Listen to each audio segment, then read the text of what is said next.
啊，你看，这么就给我一张这么大的啊！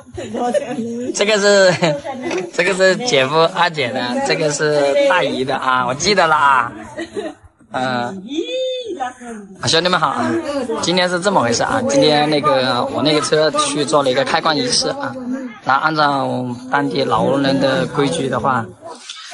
是要回来做一个双线仪式。其实我们加起来的话，一共是做了3次了啊！可不在，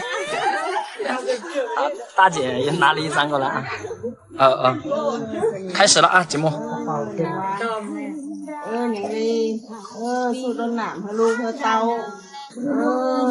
话也得说回来，这一家的氛围是真的好。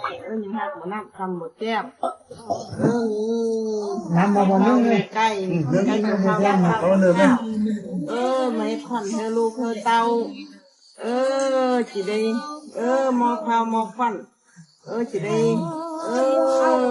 chấm khao thêm một thử khao thêm nhiều nó luôn hơn tao con hòa hiện nhưng mà sống ma con ba hiện nhưng mà sống chim chỉ đây mò khao mò khoản nó luôn con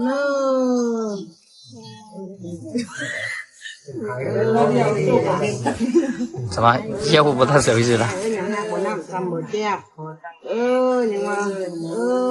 mi lau mi cay mà làm ô su khoản nó luôn hơn tao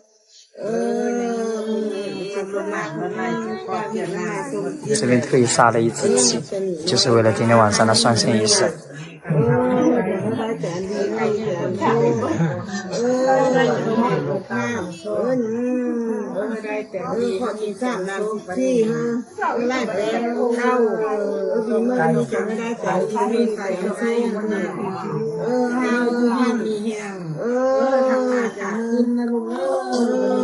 thìอย่าสาหน้าอย่าเรื่องเข้าไปถึงนาเข้ามาถึงบ้านไปมาหาพ่อหาแม่อย่าเจ็บอย่าแซ่บมัน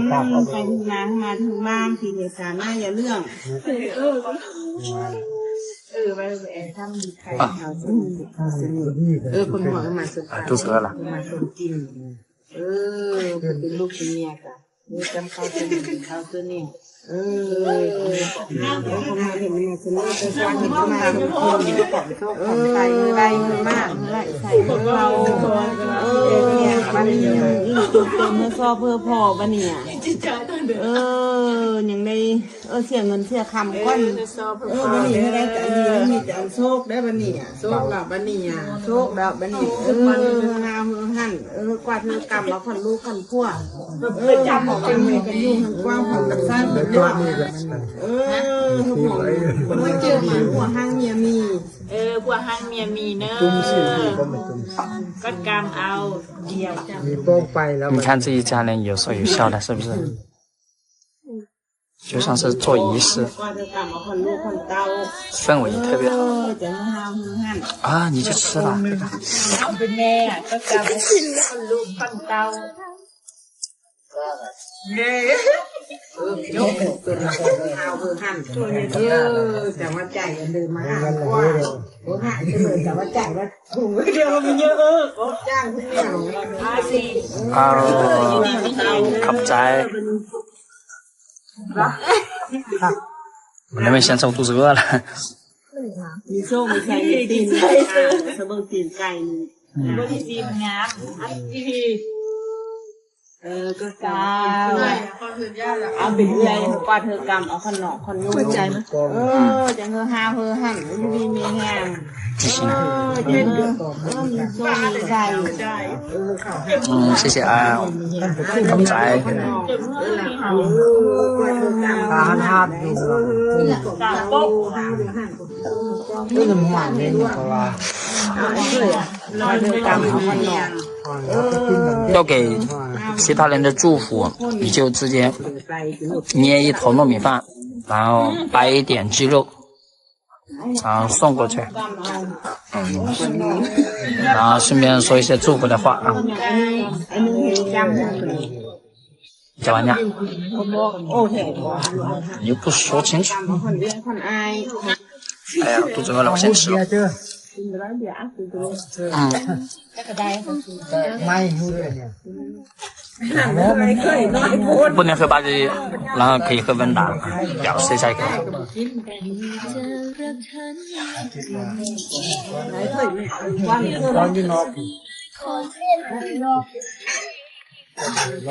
站住！站住！站住！落。看看。对不对？又在准备发段子，忽悠他那100万粉丝。哦。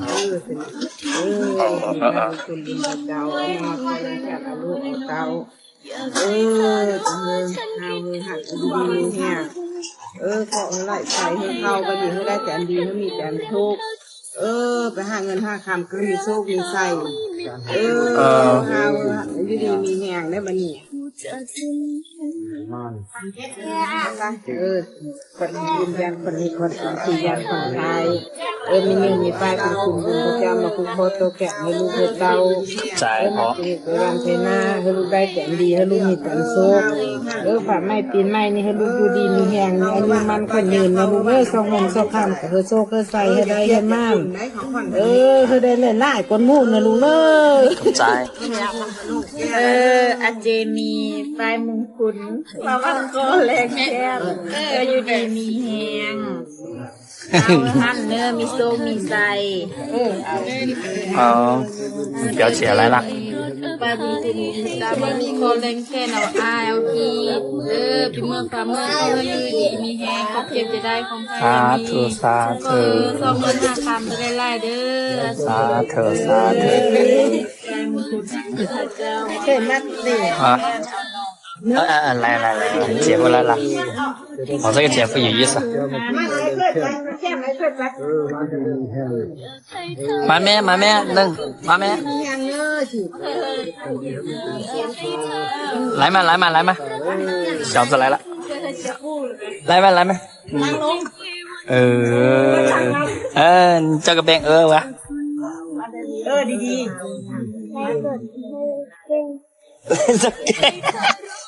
你说的是真的？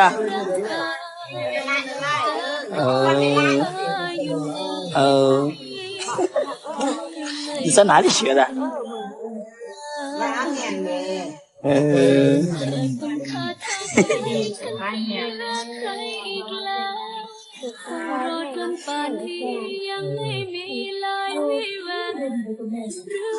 你这是要打死结呀？มีความสุขหลาย多找几个女朋友啊，可不在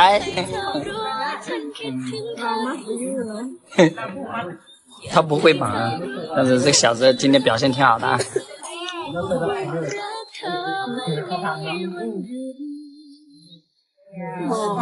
聊可以啦，我都没断稳。那还没给老婆用啊。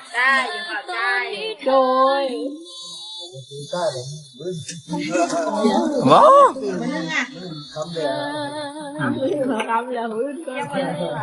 这个仪式就在我们的欢声笑语中完成了。有意思吧，兄弟们？那先到这里啊，点赞、评论、转发，拜拜。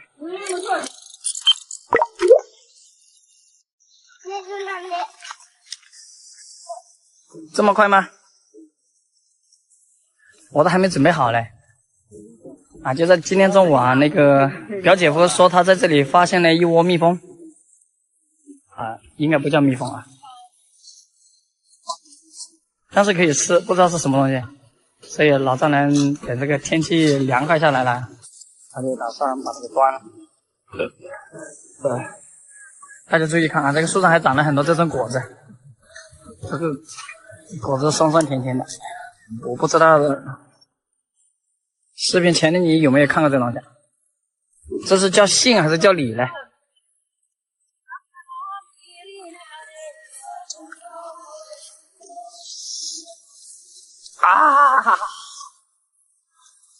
好酸啊！人呢？放哪去？舅舅给你吃这个好吃，你还这里ยังบ่ประกาศคุณบ่ กัดคือตัว ไม่เนี่ยมันตัวเพิ่นบ่ ตัวมีม ตัวมีมั้ย คือตัวเพิ่น 哦像蜜蜂一样的东西看不到人呢叫我们走开是不是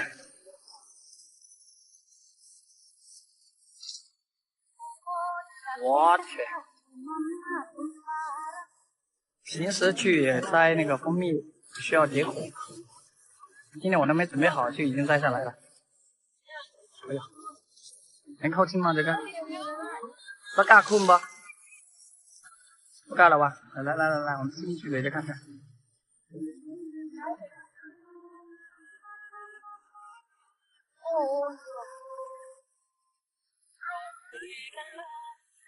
这个是什么你说是蜜蜂它又比蜜蜂要小你说是苍蝇它就长得比苍蝇好看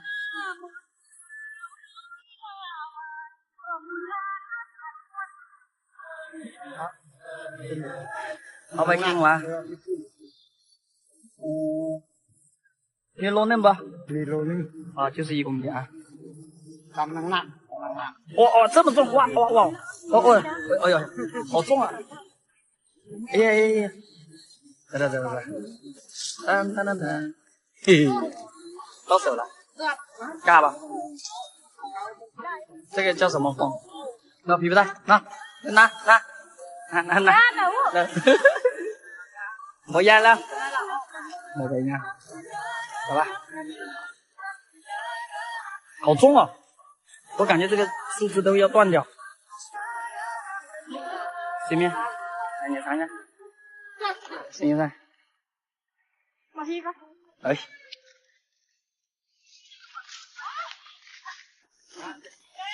哎呀差点钻头上了谁面哦对你带我呢哇好多蜜呀那对你对你看来加没对面看着我一样เรา不กล้าคนแล้วเราบ่กล้าคนแล้วไปหาใส่เจ้า现在呢哇这个糖啊流口水吗我都流口水了我用舌头直接舔口水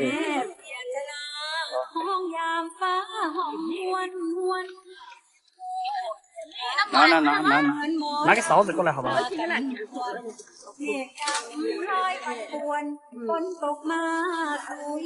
还是可以的哎总共才1公斤你们就不要吃我的好不好哎呀我拿到车上去算了谁给你了哇好重啊这个东西哦我没念来对面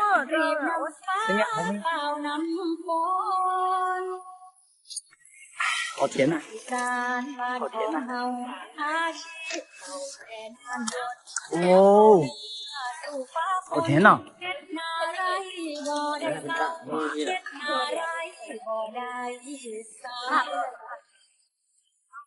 不敢困不还会咬人吗不敢了哇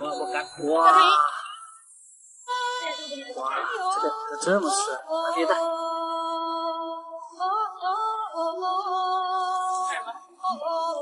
好甜哦带个多碰比那个蜂蜜还要比那个蜂蜜还要好吃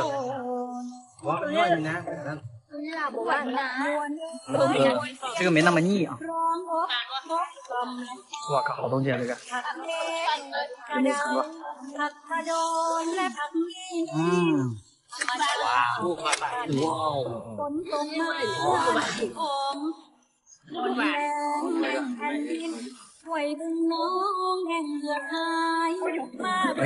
浪费呀来这个棍子给我嚼了快奥多麦进还要我嚼这个棍子这个好东西真是好东西啊ยังแค่หวานหวานจะกินมาเด้อมาช่วยกันก่อน这个是好东西啊，现在咳嗽的可以多吃点，而且我要吃这个饱，别大给你，啊，给他呢，叫个爱，咳嗽就要多吃点那个啊，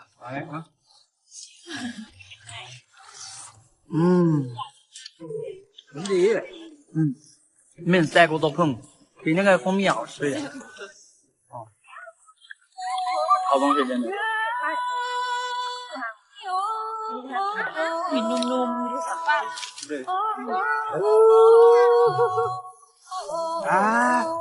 尝过这个蜜的，你看这几个人都赞不绝口啊，甜而不腻。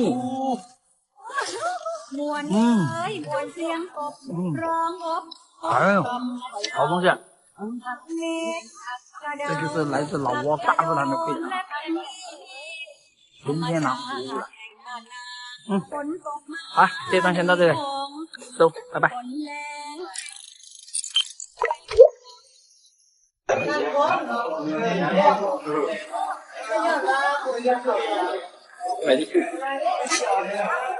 可以啊。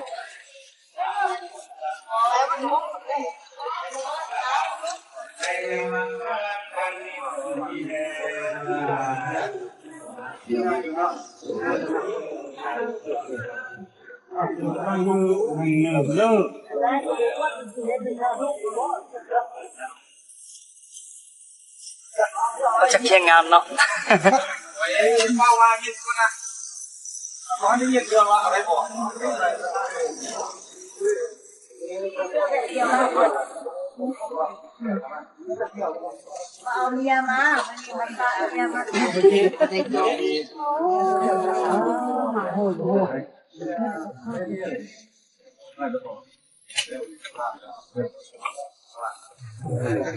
lá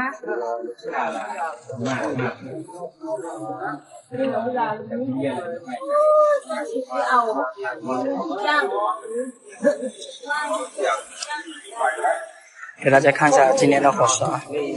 牛肉，牛肉，牛肉，还是牛肉，这边还有一个粉条。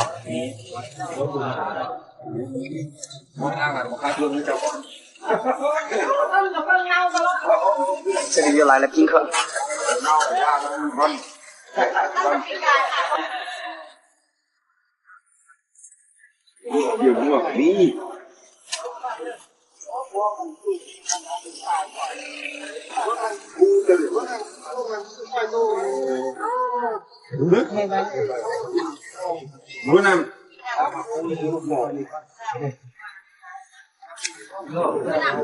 正如大家看到的，当地的份子钱一般都是5万到10万，也就是20到40块钱。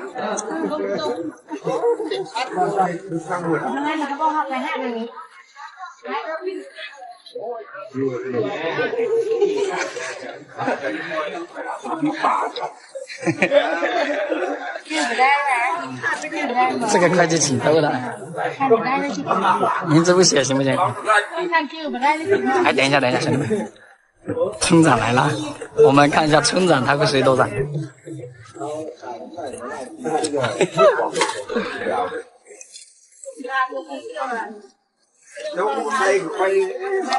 大部分是5万到10万。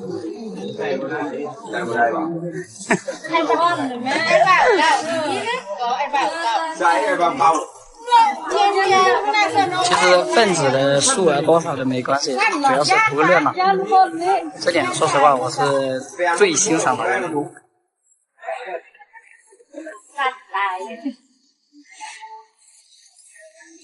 就是村长老婆干大的妈妈。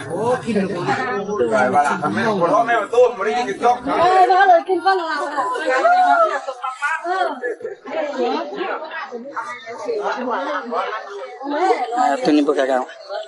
不干的了。จะได้นี่ให้บ่ได้ว่ามีไล่วะเอาใส่มือเราโอ้ไปแจ้งให้เจ้ากินกันเลยใส่ตัวนี้งานก่อนก็จะต้องทีเดียวมาแข่งแล้วมาแล้วเนี่ยไป ไปไปนั่นนั่นนะ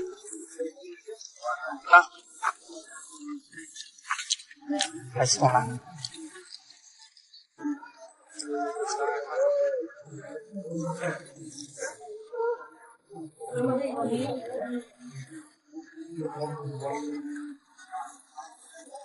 tôi như trái lá này như trái xong này loạn gò phải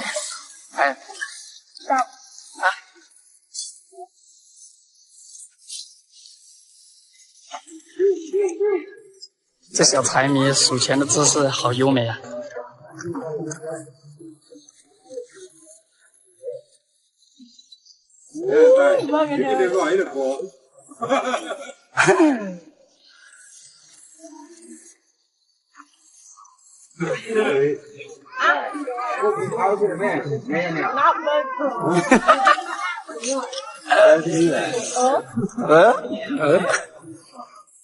他也要一个名分啊，我也给了。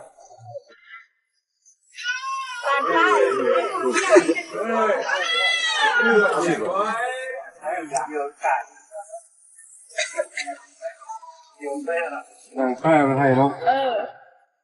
มึงมีวันควายมาช่วยนี่ก็ได้นะ没地方就放这里了。อาชีพก็กินมาเบียร์อาชีพก็กินมากินไม่ได้กินไม่ได้ไอกินเหล้าเขาเลยแต่ฮอตก่อน不够แล้วก็ฮอตเปียกเปิดจะฮอตอ่านบ่เซ่าแล้ว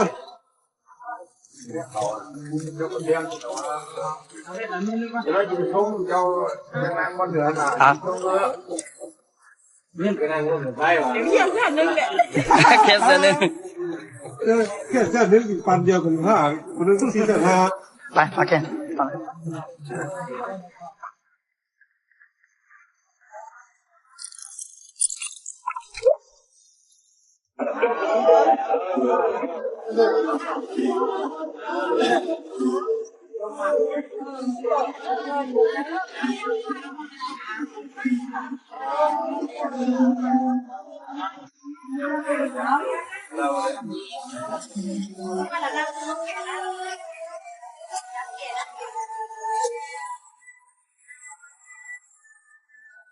วันนี้บ่หรอก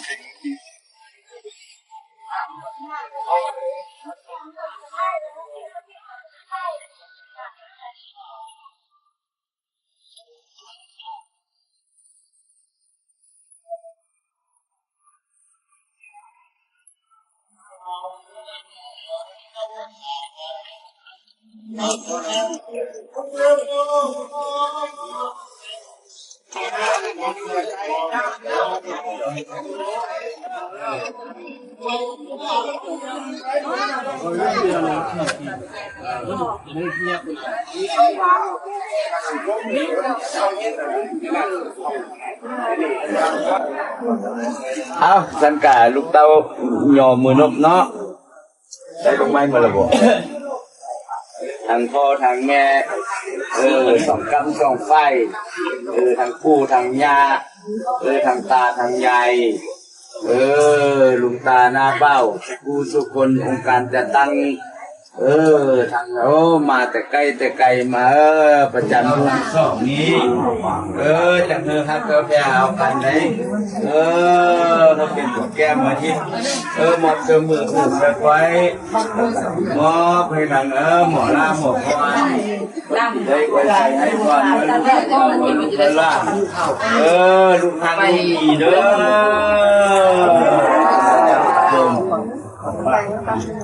ก่อนสาธุ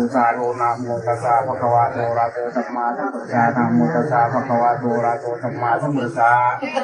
นะโมตัสสะภะคะวะโตอะระหะโตสัมมาสัมพุทธัสสะนะโมตัสสะภะคะวะโตอะระหะโตสัมมาสัมพุทธัสสะสาธุจักเกตัมเมท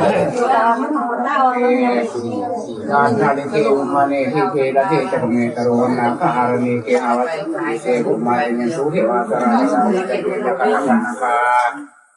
เยสัตตาสันติเกยังมุนีละวะจนังสารโอเมสุนันติมัจจาวนาคารุภรตามัจจาวนาคารุภรตามัจจาวนาคารุภรตาสาธุสาธุมุนาทางหลายหมายถึงเจ้าพ่อเจ้าพ่อเป็นมรดกาขอบ่าวอามันนาคามัจจาวนาคารุภรตา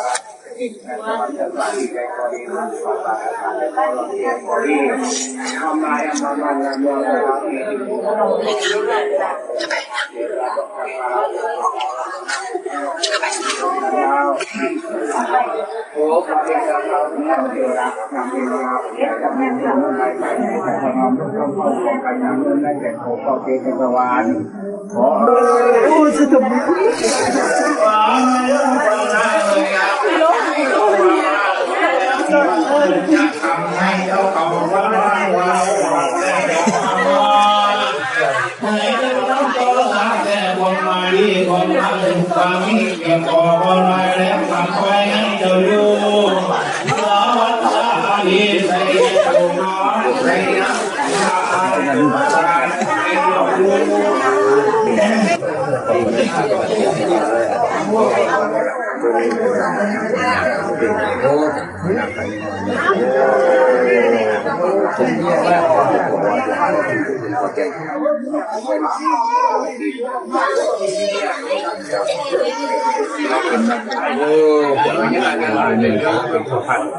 พวกเองเนี่ยวันถึงมาหน้าตาเป็นมันโอ้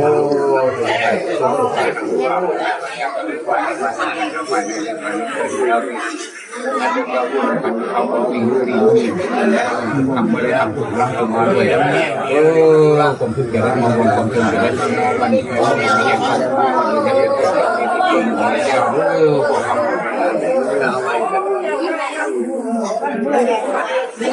จงว่าจงมอง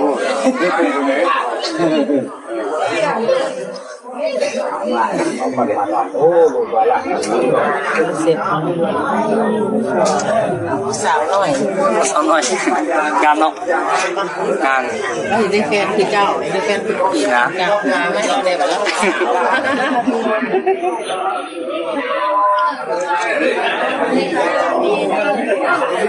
现在到了亲朋好友刷线的环节啊，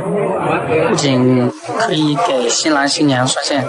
也可以给自己的亲戚啊、朋友啊相互祝福。哎，轮到你了。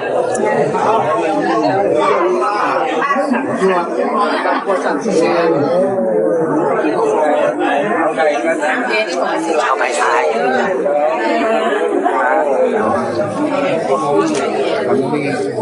下什么他เดี๋ยวที่หลังเนี่ยรวยเลยคนนี้เดี๋ยวที่หลังเลยเกี่ยวเลยครับ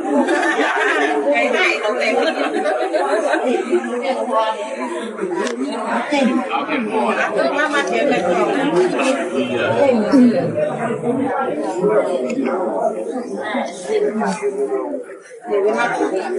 ว่าก่อนกันจะใช่กันเด้อใช่กันเด้ออันเด้อซะแม่ว่าหางเงินมัดการเดินเดินไปกินยากหลวงพ่อก็คือ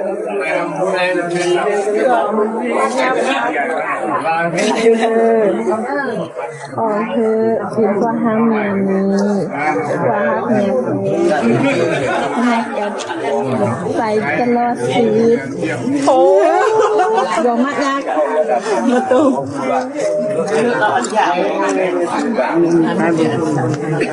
ใส่เงินใส่เงินมือหนีที่นึงมือสั่นอันนี้ซอยออกเตี้ยวหัวจะมาสร้างขึ้นเตี้ยวกุดเลยนะไม่เป็นหัวทางยาลูกท เป็นอะไรมาเยอะ开玩笑，开玩笑。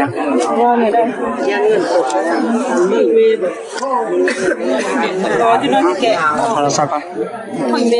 帮我来一下。给了你啊。哎，对对。大姐夫，下次不要辜负了我大姐啊！下次注意点啊。还刚来的。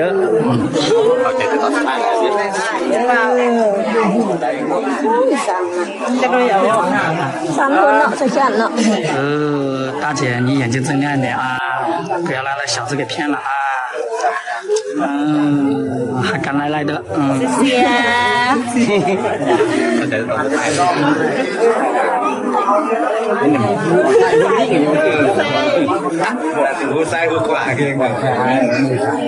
这么讲究还分左右手。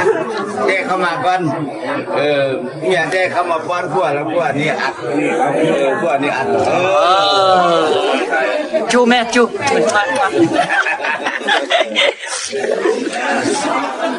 ไปเราฝั่ง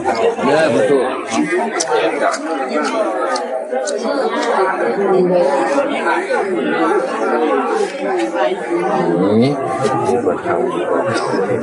这是来自南方家的代表，应该是他们家亲戚，他要给这边的老人啊，就是主持婚礼的这个老人给他送个线，祝老人家长寿健康。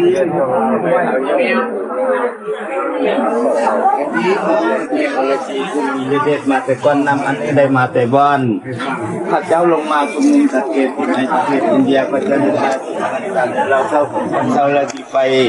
เขาทอดหัวกันใดคงคำของมังสังกัญญาใส่เทวดามีพันแววจะนำไปแก้วเลยกันไว้จะมีเตสาเกกาสร้างมาให้เป็นตัวเขาเผือกงานนี้นำนะอันนี้เอาแดงเดียวคุณละน้อยห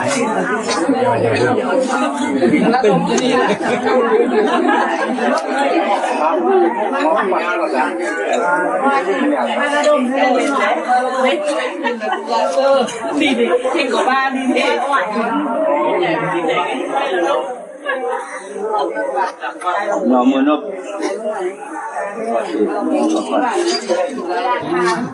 โอ้สันละโอ้มือนี้เป็นมือสันวันดีมือสีวันซอบมือประกอบวันงามพ่อแม่สองกำสองไฟทางพ่อแม่ทางอาตัวมันเยอะได้ไหมแก่เอาตุ๊กแกเอาเสื้ออันนี้ตุ๊กแกกินอะไรจับมันจุ่มลูกจับนี่นะโมตัสสะภะคะวะโตอะระหะโตสัมมาสัมพุทธัสสะนะโมตัสสะภะคะวะโตอะระหะโตสัมมาสัมพุทธัสสะ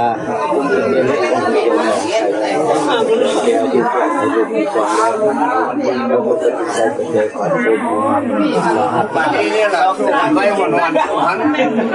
ได้พวกทั้งเมียทั้งผมทำมันได้ยืนเรื่อง整个婚礼的仪式现在基本上就接近尾声了，马上就要举行婚宴，现在要把这些东西系统的收拾一下。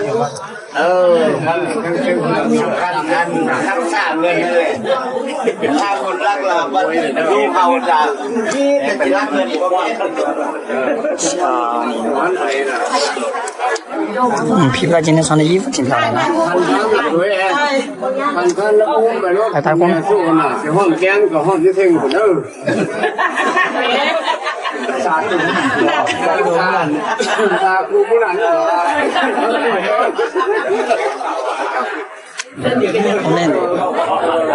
那เป็นดูนี่งานก่อนตัวนี้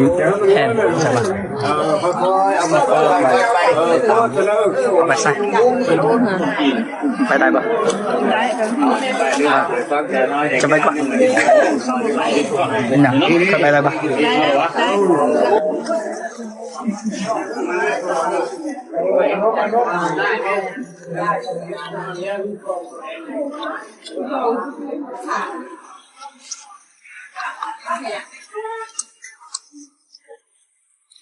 ก็เอาแก้วเอาน่ะตังเถิกแก้วเบียร์น่ะ